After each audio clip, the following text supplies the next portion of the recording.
Yaa abbaa keenyaa samiirra kan jiraattu maqaan kee galateeffamu mootummaan kee haa dhufu. Jaalalli kee samiirra akka ta'e akkasuma lafa irraa tokko nu gosoota keenya irraa nu kenni akka keenya nu dhiisi. Nu soora akkanii dhiifatama akka goonu qorumsaatti nu galchina amaarraa nu walchi malee mootummaan kan keeti.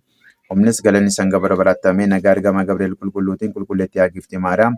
Nagaa siin jennaa yaada kee dubroodha foon keetiin dubroodha yaada waaqayyoo mootichaa siif galanni haa ta'u. Ati dubartoota hunda keessaa filatamtee kan eebbifamtee firiin gadameessa keetii kan eebbifame gammadiif. Yaa ayyaana qabeettii waaqayyo si wajjin jira jaallatamaa ilma kee gooftaa keenya qoricha keenya Yesuus Kiristoos irraati araaraaf dhiifama nuuf kadhadhu cubbuun keenya akka nurraa qabuu fi hanga bara baraatti amiin. Faarsa Daawit faarsa 3. Maaloo warri na dhiphisanii akkam baay'atanii warri narra dhaabbatanii hedduudha. Namoonni baay'een lubbuu kootiin ati garuu yaa waaqayyoo hirkoo kooti. Kabaja koo fi mataa koo ol kan qabdu siidha. Sagalee kootiin gara waaqayyootti nan iyya. Tulluu isa eebbifamaa sana irraa na dhagaha. Ani nan mugeesse waaqayyo na hirkifateeraati nan dammaqe. Kan na marsanii diinota koo kumaatamas hin sodaadhu. Kai maaloo yaa waaqa koo na fayyisi. Ati laagaa diinota koo rukutteetta. Ilkaan warra hamoos caccabsiteetta. Fayyisuun kan waaqayyooti. Eebbi kee saba kee irrattidha. Faarsaa 11 yookaan 12. Maaloo namoonni gaarii dhumaniiru na fayyisi. Dhala namaa gidduutti wal amanuun badeeraati. Walii isaaniitti waan badaa dubbatu. Hidhii sobaan yaada lama dubbatus. Hidhii gowwoomsitotaa hundumaa waaqayyo ni balleessa. Arraba waan guddaa dubbatu arraba keenya ni jabeessina. Warra arrabni keenya kanuma keenya gooftaan keenya eenyudha jedhani. Waa'ee gadadoo hiyyeessotaa fi sababii iyya rakkattootaatiif waaqayyo amma nan ka'a jedha. Qoricha nani hojjedha irrattis nan mul'adha. Akka warqee ibiddaatti si'a 7 qoramee qullaa'etti sagaleen waaqayyo jechoota qulqullaa'anidha. Maaloo ati na eegi. Dhaloota kana irraas bara baraa fi na baraari. Ilkaan namoota gidduutti yeroo yartummaan ol ka'etti warri hamoonni naannoo sana ni marsu. Faarsaa 12 Maaloo hamma yoomitti raawwattee na irraanfattaa? Hamma yoomitti fuula kee narraa dhoksitaa? Yaa Waaqayyo hamma yoomitti lubbuu koo yaaddaa dhiphatti? Gaddi koo hamma yoomitti yeroo hundaa ta'a? Hamma yoomitti diinonni koo narraa magaallu? Yaa Waaqayyo gooftaa koo na ilaali, na dhagahisi. Diinni koo naannoo nan mo'adhe akkanaan hin jenne. Warri na dhiphisanis yeroo ani jeeqamu akkanatti hin gammanne. Du'aaf illee akkanii hin ciisnetti ija koo naaf ibsi. Ani garuu arjummaa keettanii kooluu gale. Lapheen koo garuu qoricha keetti ni gammada. Waaqayyo isa na gargaaree nan galateeffadha. Maqaa waaqayyoo isa olaanaafis nan faarfadha. Faarsaa 19. Waaqayyo guyyaa rakkinaatti kadhata keessiif haa dhaga'u. Maqaan Waaqa Yaaqoobii si haa eegu. Inni mana qulqullummaa isaa keessaa gargaarsa isaa siif haa ergu. Hirkoo Tsiyoon siif haa eegu. Inni kennaa kee hundumaa siif haa yaadatu. Aarsaa qalma keetii siif haa lalisiisu. Waan lapheen kee jaallatu siif haa kennu. Fayyisuu keetiin ni gammanna. Maqaa Waaqa keenyaan ol ni jenna. Yaada kee hundumaas Waaqayyo siif haa raawwatu. Waaqayyo kan dibee muudee sana akka fayyisee arranan bare. Mana qulqullummaa isaa kan samii irraa ni deebisaafi. Jabinni mirga isaatiin ni fayyisu. Isaanii saragallaan isaanii kunneenis farda isaanii ofitti abdatu. Nuti garuu maqaa Waaqa keenya Waaqayyoon ol ni jenna. Isaan gufatanii kufu. Nuti garuu kaanee jabaannee dhaabbanne. Maaloo mootii fayyisi. Guyyaa si waammatettis isa dhaggeeffadhu. Faarsaa 22. Waaqayyo tiksee kooti. Kan hamaaf na kennu hin jiru.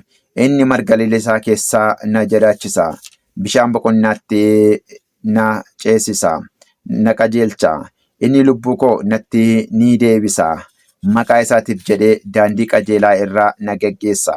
Osoon gaaddidduu du'aa gidduu deemeellee ati na wajjin jirta waan taateef hamaa hin sodaadhu. Qaabbannii fi uleen kee isaanii na jajjabeessu. Fuuldura kootti dhiyaana naaf qopheessite. Fuuldura diinota kootiitti mataa koo dibata eebbaa dibde. Xoofoon koos kan irraa hafedha. Arjummaanii fi dhiifamni kee bara jireenya koo hunda na waliitiin haa ta'u. Mana Waaqayyoo keessaa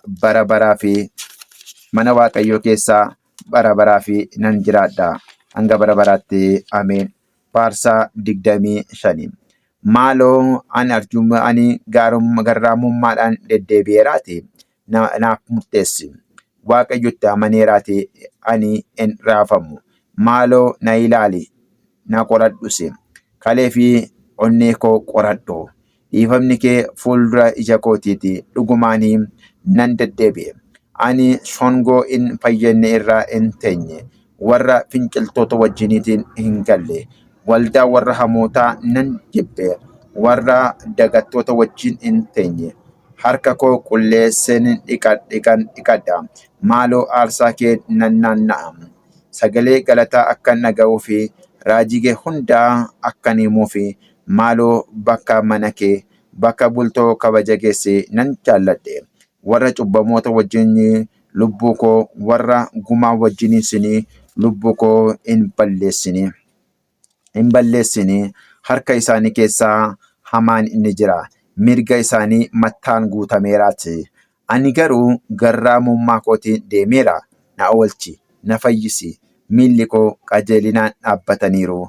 Maaloo waldaa gidduutti sin galateeffadha. Waldaa gidduuttanii si galateeffadha. 33. Yeroo hundumaa Waaqayyoon nan galateeffadha.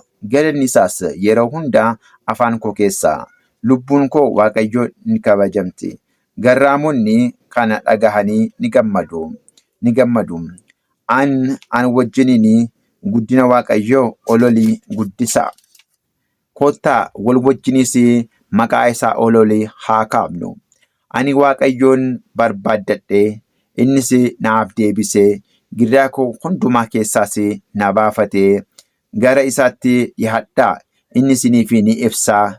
Deebitaniis qaaniidhaan lafa in ilaaltanii.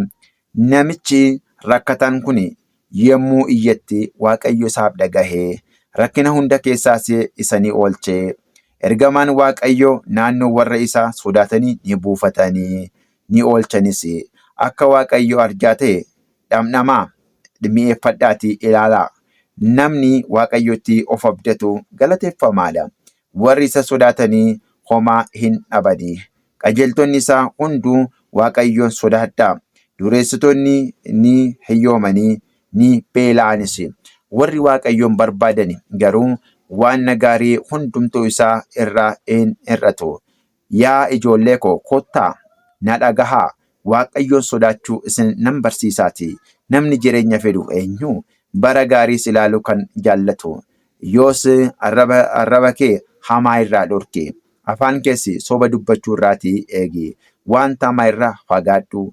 Gaariis hojjedhu. Nagaas barbaadi. Duukaas bu'i. Ijji Waaqayyoo gara warra qajeeltotaa, gurri isaas gara iyyata isaaniitidha. Yaadannoo isaanii dacheerraa balleessuufi. Fuulli Waaqayyoo gara warra hamaa hojjetaniirra. Qajeeltonni ni iyyan. Waaqayyos isaan dhaga'a.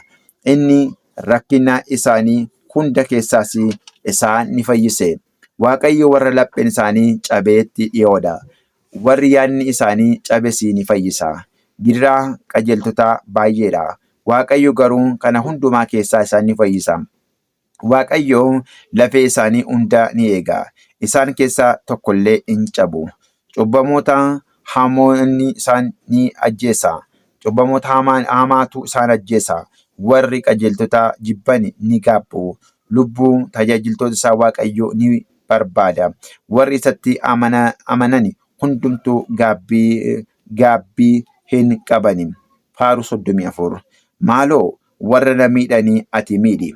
Warra na waraananis waraani. Gaachanaa fi mi'a lolaa ol fudhadhuutee anaan gargaaruudhaaf ka'i. Seefii kee itti luqqifadhuutee. Warra anaan ari'atanii daandii isaanii itti cufi. Lubbuu kootiin lubbuu kootiin gargaaraan kee anadhaa jedhi. Warri lubbuu koo balleessuu barbaadan hunduu haa qaana'ani, haa salphatanis. Warri waan namaa natti malan booda isaanitti haa deebi'ani. Akka baqii qilleensi fuudhuu haa ta'ani. Ergamaan Waaqayyoo isaan haa dhiphisani. Karaan isaanii dukkanaa fi mucuca haa ta'u. Waaqayyos isaan haa ari'u. Isaan na balleessuuf kiyyoo naaf qopheessaniiru. Balleessaa malee lubbuu koo dhiphisaniiru. Kiyyoon isaanii isaan hin beekne isaanitti haa dhufu. Kiyyoo isaan qopheessanii isaan haa qabu. Lubbuu koo garuu Waaqayyotti ni gammaddi. Fayyisuu isaatti guddaa ni gammaddi. Lafeen koo hunduu akkana isin jedhu. Maaloo kan akka kee eenyu? Kan rakkate isa butu harkaa. Isa rakkataa fi hiyyeessaa buttoota harkaa ni fayyifta. Ragaa baatonni amantoonni na irratti ka'ani. Waan ani hin beeknes na irratti odeessani. Gaarummaa koo fi hamaa naaf deebisani. Jireenya koo dhala dhabsiisani. Ani garuu yeroo isaan dhukkubsatanii uffata gaddaan uffadhe. Lubbuu koo soomaan nan dadhabsiise. Kadhannaa koo booda kootti deebi'e. Michuu koo fi obboleessa koo fi akka hin taasisuttanii isaaniif raawwadhe. Akka haadha koo fi boo'utti mataa koo gadin qabe. Natti yaa'ani ni gammadanis. Yakkamtoonni ani irratti walitti qabamani. Anis hin beekne. Na baqaqsani malee na hin dhiibnes. Na qorani kolfaani of jajani. Ilkaan isaanii qaratani. Maaloo hanga yoomitti na ilaaltaa? Lubbuu koo hojii hamaa isaanii irraa, qofummaa koos leencota irraa hambisi. Maaloo yaa'ii isa olaanaa keessatti siif nan bitama. Uummata hedduu keessattis nan si galateeffadha. Warri akkasuma na jibbanii narratti hin gammadini. Warri akkasuma na lolanis ija walitti na hin dabarsini. Anaa fi nageenya dubbatu. Arraba gowwoomsaan eekkamsaan mari'atu. Afaan isaanis na irratti gadi dhiisani. Baga ija keenyaan isa argine naan jedhu. Maaloo ati argiteetta hin callisini. Maaloo narraa hin fagaatini. Yaa Waaqa koo, yaa Gooftaa koo, ati naaf ka'i. Maaloo murtoo gaarii naa murteessi. Maaloo yaa Waaqa koo akka qajeelina kootiitti naa murteessi. Na irratti akka hin gammanne. Keessa isaanittis baga lubbuu keenya itti gammaddee akka hin jenne. Akkasumas isa liqimsine akka naan hin jenne. Warri rakkachuu kootti gammadani haa qaana'ani. Waliin haa gidirfamani. Warri na irratti of jajanii qaaniif gadadamaa haa haguugamani. Warri qajeelina koo jaallatani haa gammadani. Gammachuu olaanaa isaaniif haa ta'u. Waaqayyo nageenya jaalala isaa haa jaallatu. Yeroo hundumaa olaanaa haa ta'u haa jedhan. Arrabni koo qajeelina kee yeroo hundumaa galata kee ni odeessaa hanga bara baraatti. Ameen. Faarsaa 45. Waaqni keenya hirkoo fi humna keenya. Inni yeroo gidiraa olaanaatti gargaarsa keenyadha. Kanaafuu osoo dacheen raafamtee tulluuwwanis osoo gara galaanaatti dhimdhimanii hin sodaannu. Bishaanonni isaanis hurruusanii raafamani. Tulluuwwanis humna isaa sodaachisuun ni romma. Dhangala'oonni laga magaalaa Waaqayyoo ni gammachiisu. Olaantichi bultoo isaa ni qulleessa. Waaqayyoo gidduu ishee hin jeeqamtu. Waaqayyo gidduu isheetti hin jeeqamtu. Waaqayyo dafee ishee gargaara. Halagoonni ni jeeqamani. Mootonnis ni deebi'ani. Inni jecha isaa kenne. Dacheenis ni hurgufamte. Gooftaan raayyotaa nu wajjini. Waaqni Yaaqoob itti baqannaa keenyadha. Hojii Waaqayyoo raajiin lafa irratti hojjetes kottaati ilaalaa. Hanga daangaa lafaattis waraana ni haqa. Xiyyaa ni cabsa. Eeboos ni mura. Ibiddaanis gaachana ni guba. Dhiisaa anis Waaqa ta'uu koo beekaa. Halagoota biratti olol nan jedhaati. Dachee irrattis olol nan jedhaati. Gooftaa raayyotaa nu wajjini. Waaqni Yaaqoob dahoo keenyadha. Waaqni Yaaqoob dahoo keenyadha. Maaloo faarsa Daawit faarsa 50. Maaloo akka arjummaa keetiitti na maari. Akka baay'ee dhiifama keetti irra daddarbuu koo barbadeessi. Yakka koo irraa gonkumaa na dhiqi. na dhiqi. Cubbuu koo irraas na qulleessi. Ani irra daddarbuu koo nan beekaatii. Cubbuun koos yeroo hundumaa fuuldura kootti si qofaan yakkee si durattis hamaan hojjedhe. Dubbii keetiinis qajeelaa ta'utti murtii keetiinis qulqulluu akka taatutti kunoo yakka nan ulfaa'ee haati koo cubbuun na deesse kunoo dhugaa jaallatte kan hin mul'anne ogummaa dhokataa na barsiifte Isophii natti facaasii nan qulqullaati. Namichi cabbii caalattis nan adda addaati. Gammachuu fi kabaja na dhageessisi. Gammachuu fi kabaja na dhageessi. Lafeewwan koo ati caccabsitee ni gammaduuti. Cubbuu koo irraa fuula kee deebisi. Yakkaa koo hundaa narraatii barbadeessi. Maaloo qajeelummaa naaf uumi. Hafuura qajeelaa keessa kootti haaromsi. Fuula keetti na hin gatini. Hafuura kee qulqulluus narraa hin fudhatini. Gammachuu fayyisuu keetiin naa kenni. Hafuura tole jedhuun na gargaari. Warra seera cabsota daandii kee nan barsiisa. Cubbamoonnis gara keetti ni deebi'u. Yaa Waaqayyo Waaqa qoricha koo dhiiga irraa na oolchi. Arrabni koos qulqullummaa keetti ni gammaddi. Maaloo hidhii koo naaf bani. Afaan koos galata kee ni dubbatu. Osoo aarsaa jaallatte siifan kenna ture. Aarsaan gubatu siin gammachiisu. Aarsaan Waaqayyoo laphee cabeedha. Laphee cabee fi salphate Waaqayyoo hin tuffatu. Maala jaalala keetiin Tsiyoonitiin babbareechi. Dallaa Yerusaalemiin hojjedhu. Aarsaa qajeelinaa isaa baalchaa isaas aarsaa gubatuuf yeroo jaallattu yeroo sanatti bakka aarsaa keetti goromsoota aarsaa taasisu. Hanga bara baraatti ameen. Abbaaf galanni haa ta'u, ilmaaf galanni haa ta'u, hafuura qulqulluudhaaf galanni haa ta'u. Yaa abbaa keenyaa samiirra kan jiraattu maqaan kee haa galateeffamu, mootummaan kee haa dhufu. Jaalalli kee samiirra akka ta'e akkasuma lafarras haa ta'u, kan nu gosoora keenya irraa nuu kenni, yakkaa keenya nuu dhiisi. Nuuni sooraan kan dhiifatamu akka goonu qorumsaatti nu galchiin amaarraa nu oolchi malee mootummaan kan keeti. Humnis galanni hanga bara baraatti ameen. Nagaa ergamaa Gabriel qulqulluutiin qulqulleetti haa gifti maaraam nagaa siin jenna. Yaada keetiin dubroodha, foon keetiin dubroodha. Haadha Waaqayyoo mootichaa siif galanni haa ta'u. Dubartoota hunda keessaa filatamtee kan eebbifamtee firiin gadameessa keetii kan eebbifame. Gaammadii ayyaana qabeettii Waaqayyoo isa wajjin jiraa'u jaallatamaa ilma kee. Gooftaa keenya qolcha keenya Yesuus Kiristoos irraa araara dhiifatamu nuuf kadhadhu. Cubbuun keenya akka nurraa qabu hanga bara baraatti ameen. Kennaa Waaqayyoo abbaa arjummaa Waaqayyoo ilmaa tokkummaan hafuura qulqulluu kadhaan haadha keenya maaraamii. Eegumsa argamoota Waaqayyoo jaalallee duukaa bu'aa nu wajjin haa ta'u. Halleluuyaa abbaaf, halleluuyaa ilmaaf, halleluuyaa hafuura qulqulluuf hanga bara baraatti ameen. Eegaati akka ittiin gaafa kadhanne kaan immoo maal goona? Xumurree miti yoo bishaan nu fuuldura jiraate bishaan sanatti eebbifannee si'a sadii afurtenna. Injiroo ta'e si'a sadii jennee akkas gooneet fuula keenyatti argannee deemnaa jechuudha. Laawutii isaa agartu. Ittaansi immoo misxiroota dammas kana misxira sabaa isinitti himne itti fayyadama akkuma isin jiraatti itti fayyadama. Misxira guddaa qaba waan ta'eef haaruuwwan kanaa jechuudha. Shantamaatiin boodammoo kan jiru immoo isinittan agarsiisa isiniifan hojjedha.